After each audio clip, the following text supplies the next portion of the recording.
Auzbillahiminash-shaytanir-rajim. Bismillahir-rahmanir-rahim. Dear students, Assalamu alaikum. Welcome to our next session on this short story Everyday Use by Alice Walker. Today we are going to have a brief critical look at the contents, the plot, the structure, and the themes of the story.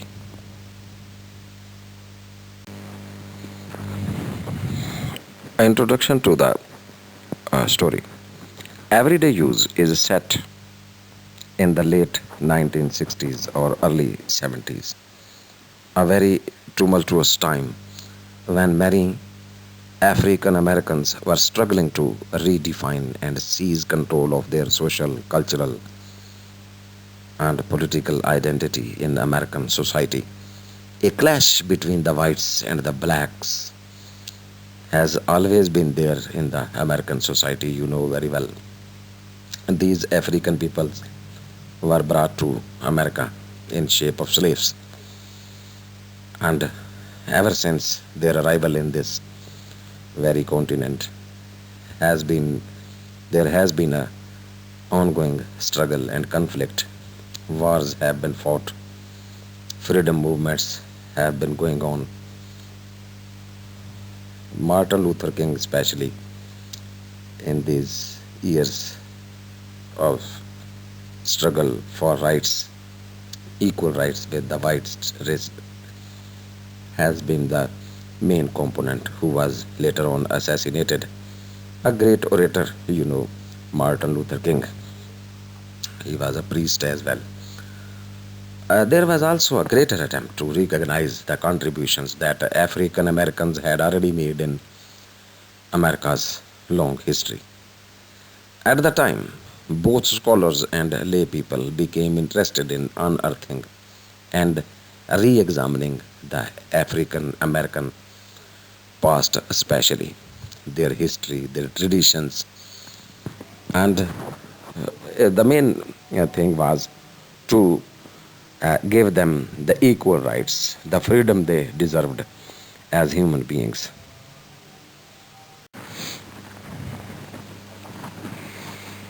These people, crying under the very suppression, high handedness of the white race, tried to voice against this brutality, the oppression, the tyranny of the white people against the black people. They were particularly interested in the aspects of African heritage that had survived centuries of slavery and were still present in African American culture. During this time, many blacks sought to establish themselves as a visible and unified group and take control of how their group was named.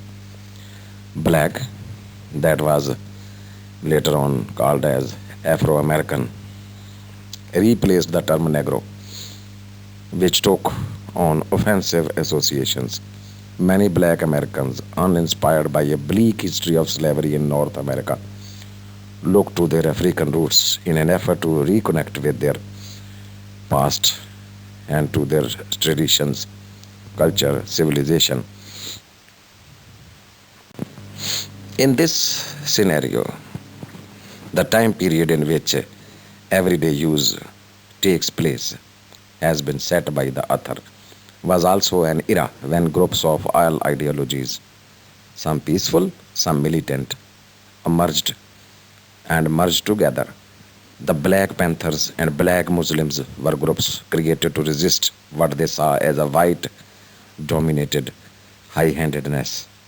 D is possibly emulating the cultural nationalists, artists, and writers who wore flowing robes and sandals and emphasized the development of black culture as a means of promoting freedom and equality.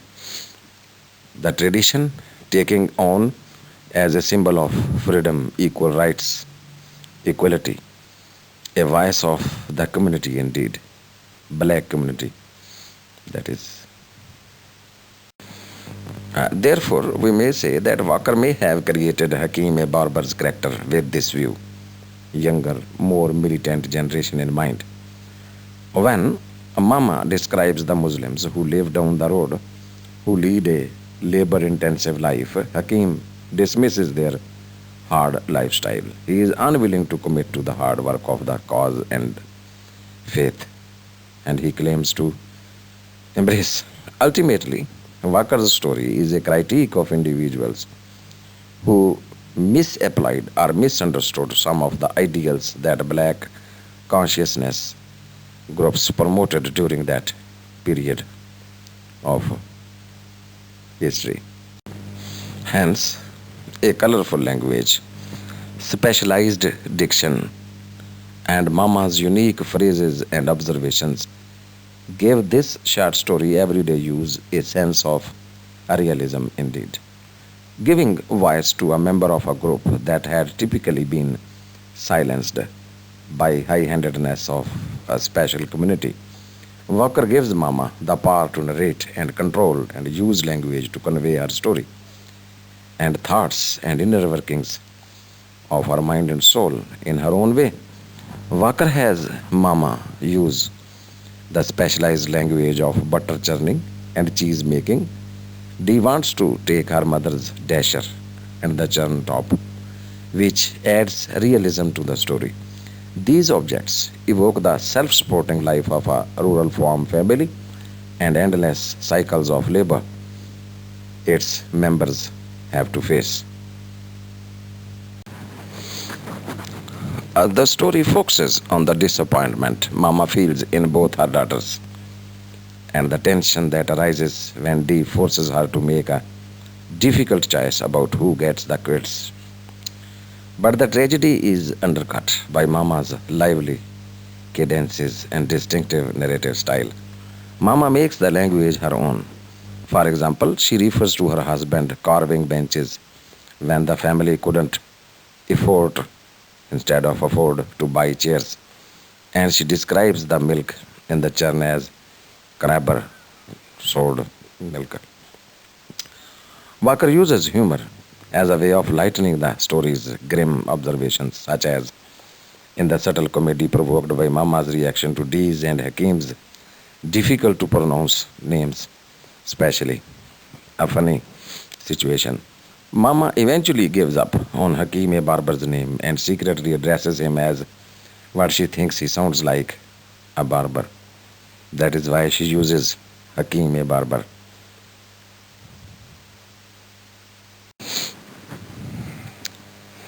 Dear students, the significance of the title Everyday Use and the effect of the story's portrayal of a daughter's brief visit hinge on the irony that comes from the sisters' differing intended use for the quilts. The quilts are most valuable to Mama and Maggie, not as objects to be hung on the wall and respected as folk art or something historical, but as the practical household items they are. Mama risks Maggie's harming or destroying of family history in exchange for the peace of mind that comes from knowing that they have been passed on to the rightful owner, the rightful inheritor, the rightful heir, her daughter Maggie. Mama contends that Maggie, supposedly mentally inferior to her sister, educationally, socially, has an ability that Dee does not possess. She can quilt, while Maggie may subject the quilts to the wear and tear of everyday use. She can replace them and contribute a scrap of family history to the next generation. Dee wants to preserve the quilts and protect them from the harm her sister might inflict upon them, but she shows no true understanding of their inherent worth as a family totem. She relegates the objects to mere display items.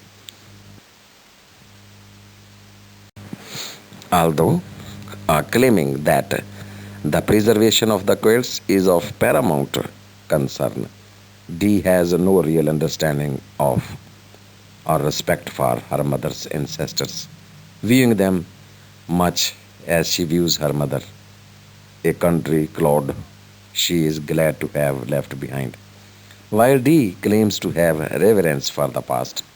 At the end of the story, she criticizes Mama and Maggie for remaining mired up in the old ways of living and thinking. Creating a life altogether different from the past is Dee's primary objective.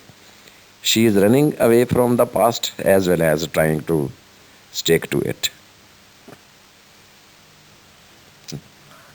It is her superficial view of the past that is the main concern of the writer here. This attitude is yet another way in which she expresses her disconnection to and lack of appreciation for her heritage. Today, life in the country is something to escape, run away, deny, and condemn. Her sudden turn to embrace the objects of the past is thus all the more empty, hollow, and unbelievable, superficial rather. While she believes she is earnest, it is Mama, despite her poor education and lack of worldliness, who sees the shallowness of these motives. For Mama, the best way to protect the spirit of the quilts is to risk destroying them, while in Maggie's permanent care, as she is an artist herself, she can recreate these quilts. The irony of this is not bitter but touching. Preserving the objects and taking them out of everyday use is disrespectful because it disregards the object's intended original uses. Keeping them in circulation in daily life keeps the family history alive. Thus, the spirit of the family goes on through everyday use.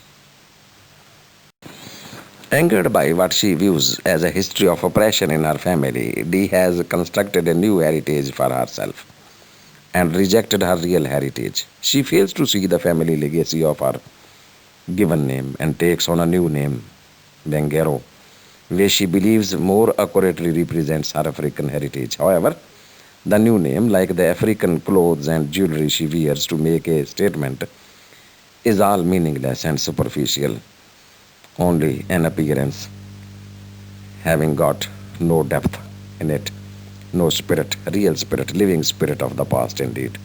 She lacks the living spirit of the past and is outwardly looking as African.